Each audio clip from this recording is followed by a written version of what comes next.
Assalamualaikum warahmatullahi wabarakatuh. Saya Sisma akan menjelaskan tentang term dan sesat pikir pada logika. Term adalah simbol atau kesatuan dari beberapa simbol yang dapat untuk menyatakan suatu konsep ataupun pengertian. Term pada hakikatnya terbagi menjadi banyak jenis. 3 macam term diantaranya yaitu 1. Term universal dan term partikular.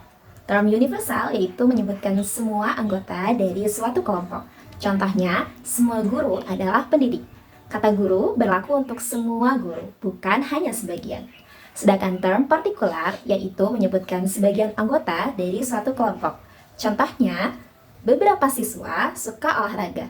Kata siswa hanya mengacu pada sebagian siswa, bukan semua. 2.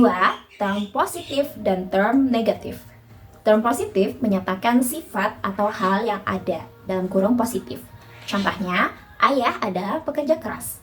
Pekerja keras menunjukkan sifat yang positif. Sedangkan term negatif menyatakan penolakan atau ketiadaan dalam kurung negatif. Contohnya, bukan ayah yang malas, menunjukkan bahwa subjek tidak memiliki sifat malas.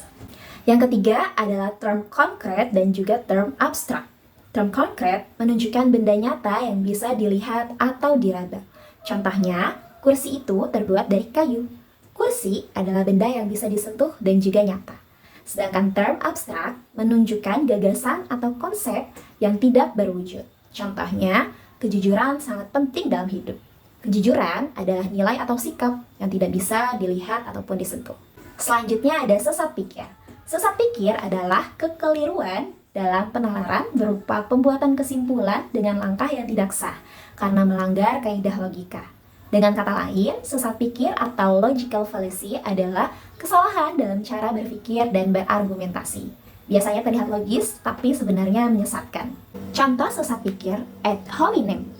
Kamu gak pantas ngomong soal kesehatan. Kamu aja suka makan junk food. Penjelasan kalimat tersebut menyerang pribadi orang, bukan argumennya.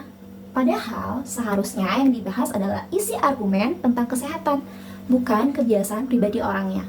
Nah, lalu bagaimana caranya untuk kita menghindari sesat pikir atau logical fallacy? Yaitu dengan cara saat berargumentasi, fokuslah pada isi argumen, bukan orang yang menyampaikannya. Gunakan data dan bukti, jangan hanya pakai perasaan atau asumsi. Selanjutnya, kenali jenis-jenis sesat pikir, supaya bisa mengenalinya saat diskusi. Selalu berpikir logis dan juga kritis. Jangan terburu-buru menyimpulkan dan cobalah diskusi dengan tenang. Hindari menyerang lawan bicara.